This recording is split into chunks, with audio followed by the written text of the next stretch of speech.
मधुपुर उपचुनाव के लिए बीजेपी प्रत्याशी गंगा नारायण ने भरा पर्चा। बदलाव के लिए बाबूलाल मरांडी ने मांगा जनता का साथ।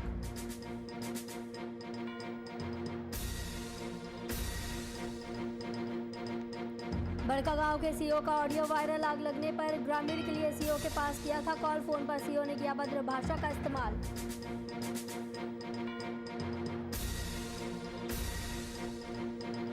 होली का बनी गरीब का घर का चूल्हा। जेएमएम विधायक ने ट्विटर पर फोटो की शेयर। बढ़ती महंगाई को लेकर केंद्र सरकार पर साधा निशाना।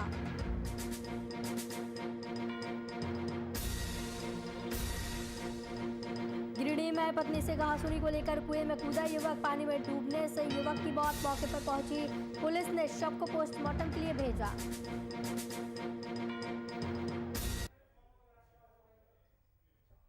नमस्कार, वीआईपी न्यूज में आपका स्वागत है। आपके साथ मैं हूं आस्था श्रीवास्तव।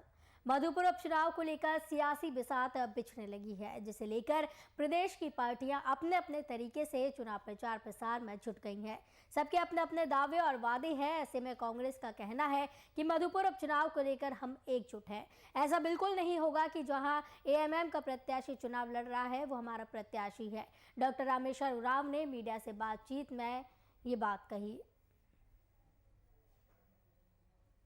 कि बंगाल में किस तरह, देखिए, हम पहले से ही आरोप लगाते रहे हैं कि एक बेमेल गठबंधन है और मौका परस्तों का ये तालमेल है।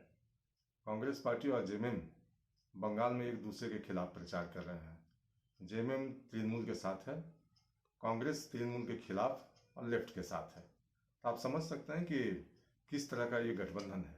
और जब रामेश्वर उरांव कह रहे हैं कि हम एक होकर चुनाव लड़ेंगे, तो आप समझ सकते हैं कि उनको ये कहने की आवश्यकता इसलिए पड़ रही है कि देश के लोगों ने उनका चरित्र देखा है कि बंगाल में किस तरह से एक दूसरे के खिलाफ ताल ठोक रहे हैं और किस तरह से एक दूसरे को नीचे गिराने के लिए प्रयास कर रहे हैं। देखिए, हम पहले से ही आरोप लगाते रहे हैं कि एक बेमेल गठबंधन है और मौका परस्तों का ये तालमेल है।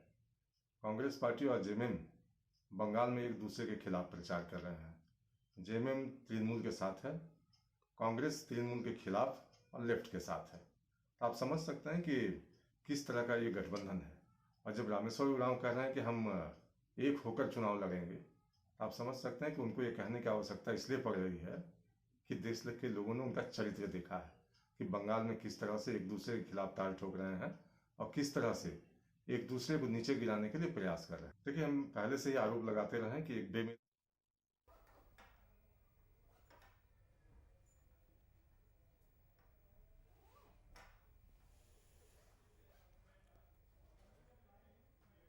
मधुपुर विधानसभा उपचुनाव के लिए भाजपा प्रत्याशी गंगा नारायण सिंह ने आज अपना नामांकन पत्र दाखिल किया। उनके साथ जिला महामंत्री अधीर भैया थे। इस मौके पर भाजपा विधायक दल के नेता बाबूलाल मरांडी ने शेखपुरा स्थित रामलीला मैदान में एक सभा को संबोधित करते हुए बड़ा ऐलान किया। उन्होंने कहा कि मधुपुर सीट भाजपा की झोली में दीजिए। 10 मई तक सूबे में नई सरकार का गठन होगा। वर्तमान सरकार ने मधुपुर विधानसभा उपचुनाव में दूसरी बड़ी गलती कर दी है। जब शिबू सोरेन मुख्यमंत्री बना दिए गए और तमाड़ से चुनाव लड़े तो बुरी तरह पराजित हुए।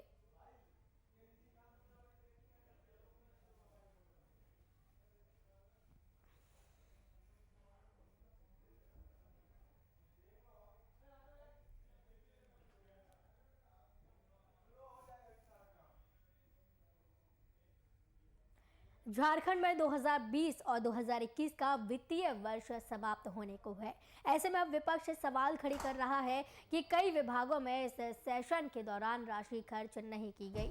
वहीं झारखंड सरकार में वित्त मंत्री डॉक्टर रामेश्वर उरांव ने इस मुद्दे को लेकर अपनी बात रखी है। उन्होंने तर्क देते हुए कहा कि लगभग 1 साल कोरोना की चपेट में निकल गया। कई ऑफिस बंद रहे, मैन्युफैक्चरिंग के काम बंद थे और जिस वजह से राशि खर्च नहीं हो पाई। आगे उन्होंने केंद्र सरकार पर भी अपनी नाराजगी जाहिर की है।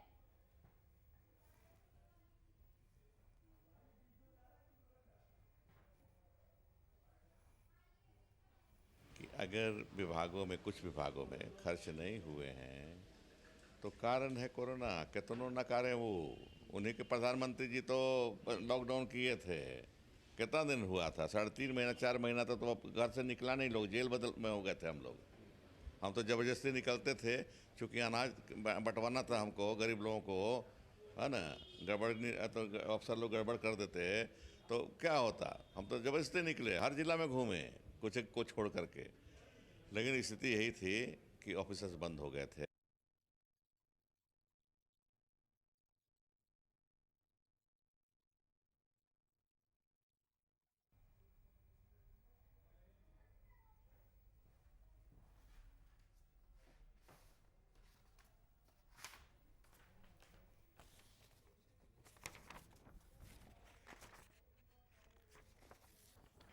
तो आपको बता दें कि 2020 और 2021 का वित्तीय वर्ष समाप्त होने को है। विपक्ष लगातार इस दौरान सवाल खड़े कर रहा है। कई विभागों में इस सेशन के दौरान राशि खर्च नहीं की गई है। विपक्ष लगातार सरकार पर निशाना साध रहा है, सरकार को घेरने की कोशिश कर रहा है।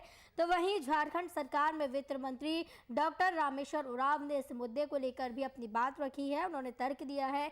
उन्होंने कहा है कि लगभग 1 साल कोरोना की चपेट में निकल गया। कई ऑफिस बंद रहे, मैन्युफैक्चरिंग के काम बंद थे और कई ऐसे काम है जो बंद थे, जिस वजह से राशि खर्च नहीं हो पाई है।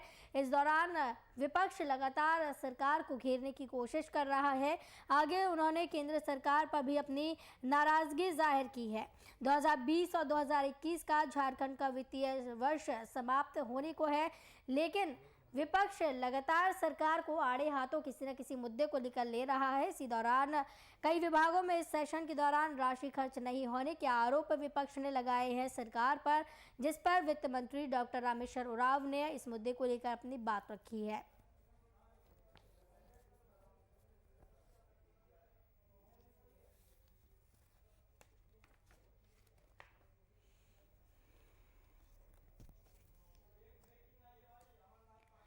झारखंड में 2020 और 2021 का वित्तीय वर्ष समाप्त होने को है। सोरेन सरकार पर विपक्ष लगातार सवाल खड़े कर रहा है। वित्त मंत्री डॉक्टर रामेश्वर उरांव ने जवाब दिया है। विपक्ष लगातार जो सवाल खड़े कर रहा है कि कई विभागों में सेशन के दौरान राशि खर्च नहीं की गई है, तो वहीं झारखंड सरकार में वित्त मंत्री डॉक्टर रामेश्वर उरांव ने इस मुद्दे को लेकर अपनी बात रखी है। उन्होंने तर्क देते हुए कहा है कि लगभग 1 साल कोरोना की चपेट में निकल गया। कई ऑफिस बंद थे, मैन्युफैक्चरिंग के काम बंद थे और कई ऐसे काम थे जो बंद थे इस दौरान। इसी वजह से राशि खर्च नहीं हो पाई है। आगे केंद्र सरकार पर भी अपनी नाराजगी जाहिर की है।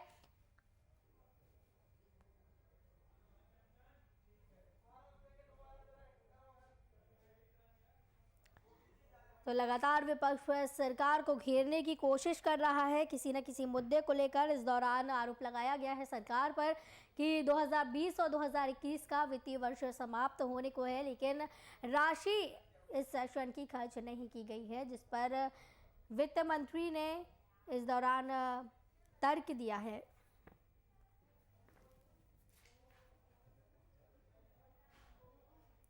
होलिका की आग में एक महिला खाना बनाती हुई नजर आई, जिसको लेकर राजनीतिक गलियारों में हलचल तेज हो गई है।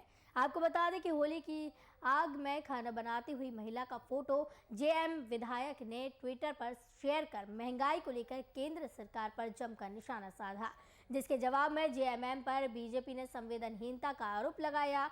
होली और होलिका दहन को लेकर तमाम लोग जब जश्न में डूबे थे, इसी दौरान एक मार्मिक तस्वीर समाज की सामने आई।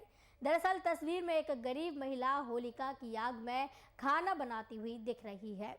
इस दौरान सरकार को घेरने की कोशिश की गई है। एक तरफ जहां सभी होली के जश्न में डूबे हुए थे, इसी बीच एक मार्मिक तस्वीर सामने आई है जहां पर होलिका पर एक गरीब महिला खाना बनाती हुई नजर आई है।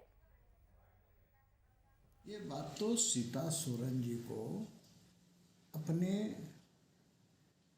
माननीय देवर झारखंड के मुख्यमंत्री हेमंत सोरेन जी से पूछना चाहिए कि आखिर गरीब ये जो सम्मत जरा है, होलिका दहन हुआ है, उसके आग पर वो खाना क्यों बना रही है? उसके लिए तो सरकार को प्रबंध करना चाहिए, और ये सिर्फ ट्वीट कर रही है। इस खबर की तमाम जानकारी के लिए संवाददाता शुभम कुमार हमारे साथ जुड़े हुए। शुभम, जहां एक तरफ जश्न में डूबे हुए लोग दिखाई दिए, तो वहीं एक ऐसी तस्वीर सामने आई है जहां पर होलिका पर एक गरीब महिला खाना बनाती हुई नजर आई है। बिल्कुल, देखिए जिस तरीका से इस बार का जो होली का त्यौहार था, कह सकते हैं 2021 का होली का त्यौहार कह सकते हैं कि तमाम रंगों को बिखेरता चला गया और कहीं ना कहीं राजनीतिक रूप भी ये होली देता हुआ चला गया। महज एक दिन बीते हैं होली को और होली को लेकर के अब कह सकते हैं एक एक करके कह सकते हैं पहलू सामने आ रहे हैं और जिस तरीका से एक गरीब महिला होलिका दहन के जो अवशेष बच जाते हैं उस पर खाना बनाते हुए दिखाई दे रही है। उसी पर कहीं ना कहीं सीता सोरेन ने केंद्र सरकार पर जमकर हमला बोला है और जिस तरीका से केंद्र सरकार पर यह आरोप लगाया गया है कि बढ़ती महंगाई के कारण राज्य की जनता चाहे पूरे देश की जनता है वो गरीबी के कगार पर आ गया और उन्हें सड़कों पर कह सकते हैं खाना बनाना पर मजबूरी झेलना पड़ रहा है। लेकिन जिस तरीका से भारतीय जनता पार्टी ने इन आरोपों को कह सकते हैं सिरे से नकारते हुए कहा है कि अगर राज्य में गरीबी है तो राज्य के मुख्यमंत्री यानी कि सीता सोरेन को साफ तौर पर कहा कि उनके देवर यानी कि मुख्यमंत्री हेमंत सोरेन को ये चीज देखना चाहिए और इस चीज को परखना चाहिए और राज्य में गरीबी जैसी स्थिति को दूर करना चाहिए। और जिस तरीका से ये आरोप लगाया गया है ट्विटर के माध्यम से सीता सोरेन ने केंद्र सरकार को घेरने का प्रयास किया था, लेकिन जिस तरीका से कह सकते हैं कि पूर्व मंत्री सीपी सिंह साफ तौर पे ये आरोप लगाते हुए हेमंत सरकार पर कह रहे हैं कि अब जो भी राज्य की बिगड़ती हुई स्थिति है उसके लिए सिर्फ और सिर्फ मुख्यमंत्री हेमंत सोरेन जिम्मेदार हैं। जी, जिस तरीके से सरकार की तरफ से तमाम दावे किए जाते हैं इस दौरान गैस को लेकर कि हर घर में गैस उपलब्ध है, तो कहीं ना कहीं इस दौरान क्या सरकार की नाकामी भी दिखाई दे रही है? जिस तरीका से मौजूदा सरकार है हेमंत सोरेन की सरकार है झारखंड में और उन पर ये सवालिया निशान भी खड़ा किया गया है क्योंकि तमाम ऐसे योजनाएं हैं जो गरीबों के लिए की गई थी, चाहे वो केंद्र सरकार की बात कर ले, दाल भात योजना की बात कर ले, ऐसे तमाम योजना है, लेकिन अब धरातल पर वो चीज नजर नहीं आता है। उसी का खामियाजा है तो गरीब सड़कों पर है और गरीब सड़कों पर काम करते हुए कह सकते हैं और लाचारी की हालत में गरीबों को देखा जाता है। और होली में जिस तरीका से पूरा देश पूरे राज्य के लोग जश्न में डूबे थे तो वहीं एक जो सीधी तस्वीर जो हमने ट्विटर अकाउंट पर मिली थी उस तस्वीर को देख के एक स्तंभ कर देने वाली स्थिति उत्पन्न होती है कि राज्य में ऐसी भुखमरी अभी भी कह सकते हैं जिंदा है और जिसे कह सकते हैं दूर करने की जरूरत है और इसमें तमाम लोगों को भी बढ़ चढ़कर आगे आने की जरूरत है। जी, जिस तरीके से जेएमएम विधायक ने इस तस्वीर को होली के बीच में ही शेयर किया है तो कहीं ना कहीं क्या लगता है कि इस होली को भी राजनीतिक रंग रूप देने की कोशिश की जा रही है? बिल्कुल, देखिए जिस तरीका से ये होली मैंने शुरू में कहा था, जिस तरीका से ये होली आई है ये राजनीतिक रंग बिखेरता चला गया और उसी का खामियाजा है कि राजनीतिक रूप भी इस होली में कभी न कभी और जिस तरीका से लगातार ये चीज देखने को मिलता है, हर एक मुद्दे को राजनीतिक से जोड़ दिया जाता है। तो कहीं ना कहीं इस बात को दरकिनार नहीं किया जा सकता है कि भारतीय जनता पार्टी हो चाहे गठबंधन की सरकार हो, वो लगातार हर एक मुद्दे को खंगालती है कि किस तरीका से आरोप और प्रत्यारोप का सिलसिला को बरकरार रखा जाए। जी, बहुत बहुत धन्यवाद शुभम, संवाददाता हमारे साथ जुड़े थे इस खबर की तमाम जानकारी के लिए। तो बता दें कि लगातार केंद्र सरकार पर इस दौरान हमला भी बोला जा रहा है। जेएमएम विधायक ने एक ऐसी मार्मिक तस्वीर होली के दौरान ही सोशल मीडिया पर वायरल की है जिसको देखकर लगातार सरकार पर सवालिया निशान खड़े हो रहे हैं। सरकार के द्वारा लगातार तमाम दावे किए जाते हैं, वादे किए जाते हैं, कई योजनाएं चलाई जाती हैं गरीबों को लेकर, लेकिन धरातल पर ऐसी कोई भी तस्वीर नजर नहीं आती।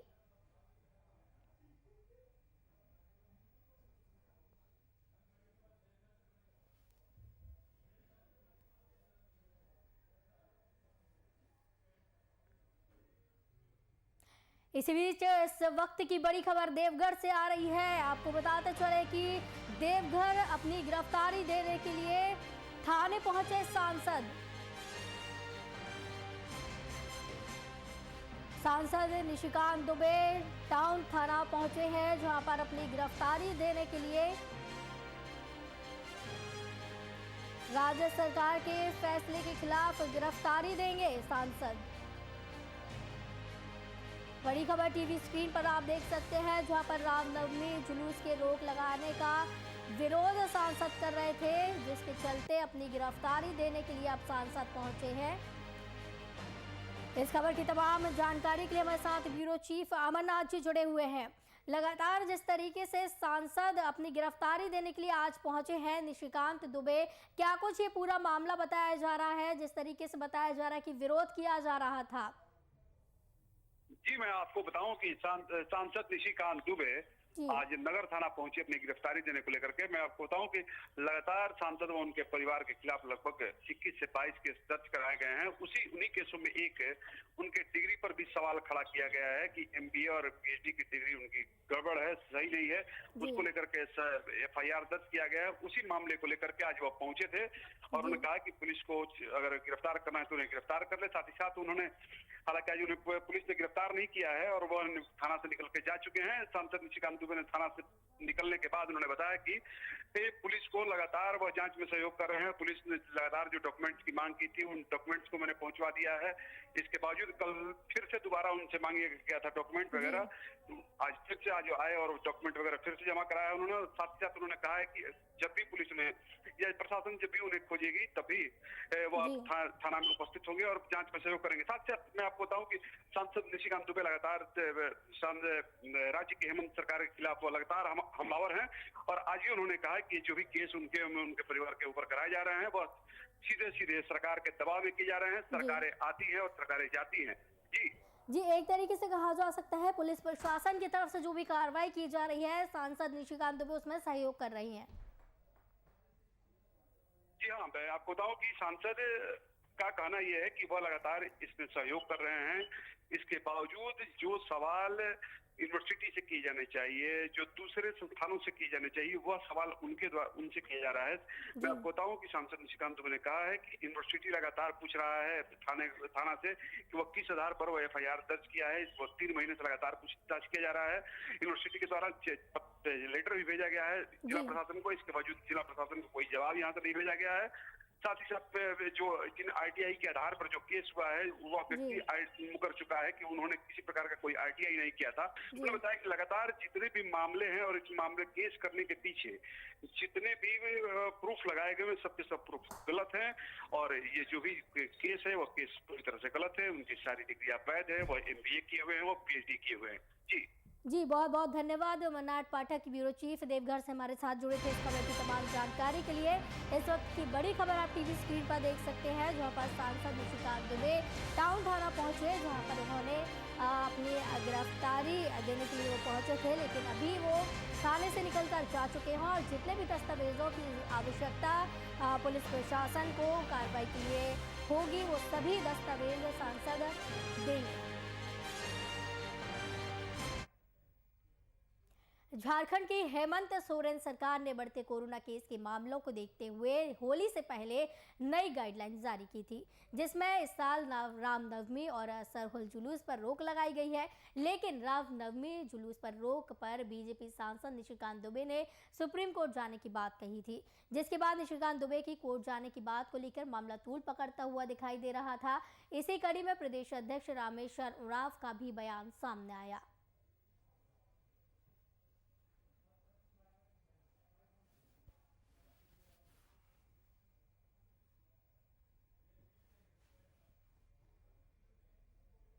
बड़कागांव से एक हैरान कर देने वाली ऑडियो सामने आई है। आपको बता दें कि यह ऑडियो बड़कागांव के CO साहब का बताया जा रहा है, जिसके बाद वायरल ऑडियो के कारण प्रशासनिक अधिकारियों के ऊपर कई सवाल उठ रहे हैं।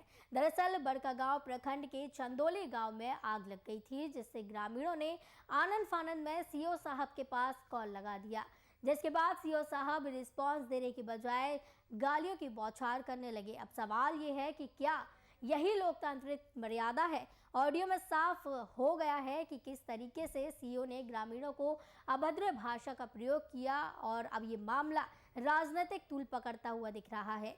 जहां इसी मामले पर बीजेपी प्रदेश प्रवक्ता प्रतुल शाहदेव ने अपने ट्वीट से गठबंधन की सरकार पर कई सवाल खड़े कर दिए और साथ ही इस मुद्दे पर अपने बयान भी दिए हैं। तो वहीं इस पूरे मामले पर भारतीय जनता पार्टी का कटाक्ष करते हुए कांग्रेस के प्रवक्ता ने बयान दिया। हाँ, थाना को फोन किए कि नहीं तुम? थाना का नंबर नहीं है हम लोग के पास। नंबर दिए हैं तो CO का नंबर है, केवल नंबर है। CO का नंबर हम लोग लिए किसान मित्र से। कौन किसान मित्र है? तनित कुमार महतो के। तो उससे लिए तो हमारे तो उसका जो है बोला यो क्या मतलब पानी बुझाने का नहीं पकड़ता है क्या यहाँ पे? मतलब क्या हो तो अच्छे अब ये आता है तुम्हारे पास, ठीक ना? तुम नंबर तो नोट कर लिया हम। हाँ ठीक, आइए। क्या ये अच्छा आइए ना सर। फोन करोगे, सीओ फोन करोगे, आग लग गया है तो मतलब आप प्रशासनिक है, आपको पास नहीं करेंगे, किसके पास करोगे? किसके पास करोगे तुम? थाना से बात नहीं करोगे? थाना आप सीओ क्या है, आप नहीं है इसका निदान करने का? नहीं बताओ। देखिए, जिस तरीके से सरकारें जब कमज़ोर होती हैं और गवर्नेंस कमज़ोर होता है तो ब्यूरोक्रेसी के कुछ अफसर इसी तरीके से हावी हो जाते हैं।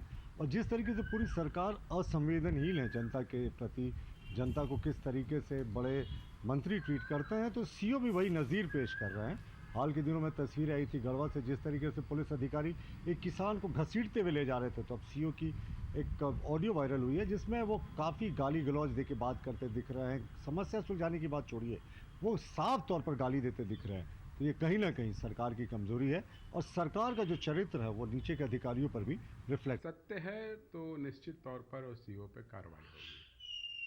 हेमंत जी की नेतृत्व में गठबंधन की सरकार, मैं बार बार इस चीज़ को कहता आ रहा हूँ कि जनता की सरकार है, आम जन की सरकार है, आम जन की सोच के अनुसार, उनके सोच के अनुसार कार्य करने वाली सरकार है। अगर घटना घटी और सीओ का अमर्यादित बातें, जो कहीं सर्विस मैनुअल में नहीं लिखा हुआ है कि आम जन को आप भद्दी गालियाँ दें, और पब्लिक सर्वेंट है, अगर इसमें सत्यता पाई जाएगी तो उन पर कार्रवाई। इस खबर की तमाम जानकारी के लिए संवाददाता अभिनव कुमार हमारे साथ जुड़े हुए हैं। अभिनव, ऑडियो एक ये ऐसा वायरल हो रहा है जिसमें ग्रामीणों से अभद्रता साफ तौर पर सुनाई दे रही है उसमें कि सीओ के द्वारा की गई है। इस मामले पर क्या कुछ कार्रवाई की जा रही है अब? बिल्कुल, जिस तरीके से ऑडियो वायरल हुआ है और ऑडियो का कह सकते हैं कि अब फैल गया है और जगह जगह पर अब आलोचना भी हो रही है इसको लेकर।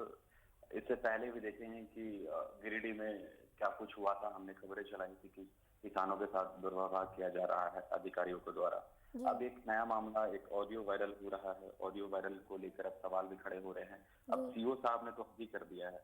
जिस तरीके से आप देखेंगे ऑडियो हम जिस तरीके से प्रकाशित कर रहे हैं वीआईपी न्यूज के माध्यम से कि कैसे वहां पर दुर्व्यवहार किया जा रहा है सीओ साहब के द्वारा। दरअसल मामला ये है कि झारखंड के हजारीबाग जिले के बड़का गांव के जो अंचल अधिकारी है वैभव कुमार द्वारा जो है चंदेल के ग्राम पूरम के ग्रामीणों के साथ फोन पर दुर्व्यवहार करने एवं धमकी देने का मामला तो पकड़ लिया है। ये सोशल मीडिया पर वायरल भी हो रहा है जिस तरीके से अभी जानकारी मिल रही है। और पूरम के जो ग्रामीणों ने झारखंड के मुख्यमंत्री हेमंत सोरेन को ट्वीट करके और बताया भी था, हजारीबाग के उपायुक्त कार्यालय में आवेदन देकर अंचल अधिकारी वैभव कुमार सिंह पर कार्रवाई करने की मांग भी की। दरअसल बात यह है कि बड़का गांव जो थाना क्षेत्र की चंदौल पंचायत के कोरम निवासी है दिनेश्वर माथुर, उन्होंने ये शिकायत की थी और उन्होंने कहा था कि मचान में अचानक से आग लग गई है। आग को देखकर ग्रामीणों में अफरा तफरी भी उस समय मच गई थी और बड़का गांव के जो सीओ है वैभव कुमार सिंह को ग्रामीणों ने फोन करके सूचना भी दी थी कि सीओ साहब कह सकते हैं कि जो जानकारी मिली है कि आग बबूला हो गया और ग्रामीणों के साथ अमर्यादित भाषा का प्रयोग करते हुए मारपीट करने की धमकी भी दे दी। ग्रामीणों ने सीओ वैभव कुमार सिंह को आग लगने की सूचना देकर दमकल वाहन मंगाने का आग्रह किया था, जो जानकारी मिली। लेकिन सीओ साहब की भी वो तो दुर्व्यवहार उनसे करने लगे, मारपीट करने की धमकी दे डाली। और ये जो ऑडियो है बिल्कुल अब वायरल हो चुका है और अब प्रतिक्रिया भी इस पर आने लगी है। देखिए, जिस तरीके से अब झारखंड में बात करें तो अधिकारी बेलगाम हो गए हैं। कई बार जो है अब सवाल खड़े होने लग रहे हैं। इससे पहले हमने गिरिडीह का मामला बताया जहां पर पुलिस अधिकारी द्वारा जो है किसानों को घसीटा जा रहा था। अब सीओ साहब का वीडियो वायरल हो रहा है। ऐसे कई सारे मामले अब झारखंड में देखने को मिल रहे हैं और कहीं ना कहीं कह सकते हैं कि अफसरशाही जो है अब वो हावी होते चली जा रही है।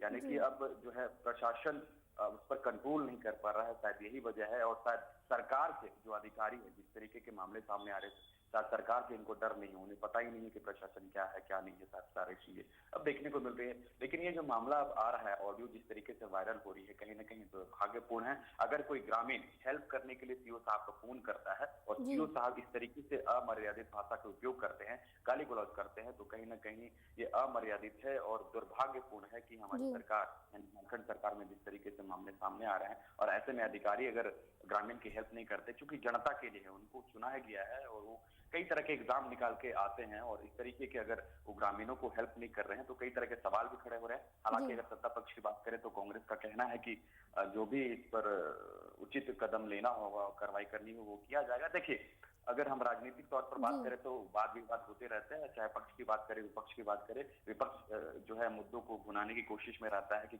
जो घटनाएं घट रही है उसको लेकर सवाल खड़ा करता है। जी बिल्कुल अभिनव जी, बिल्कुल सही कहा कि विपक्ष लगातार सवाल खड़े करने पर लगा रहता है। और एक ये बहुत ही निंदनीय वारदात जो है ये सामने आई है, जिस तरीके से सीओ साहब पल्ला झाड़ते हुए नजर आ रहे थे इस मामले पर, ऐसा लग रहा था जैसे उन्हें क्षेत्र की बिल्कुल चिंता नहीं है। बहुत बहुत धन्यवाद अभिनव कुमार, हमारे साथ संवाददाता इस खबर की तमाम जानकारी के लिए जुड़े हुए थे। वीआईपी न्यूज़ के बुलेटिन में फिलहाल इतना ही, मुझे दीजिए इजाजत, नमस्कार।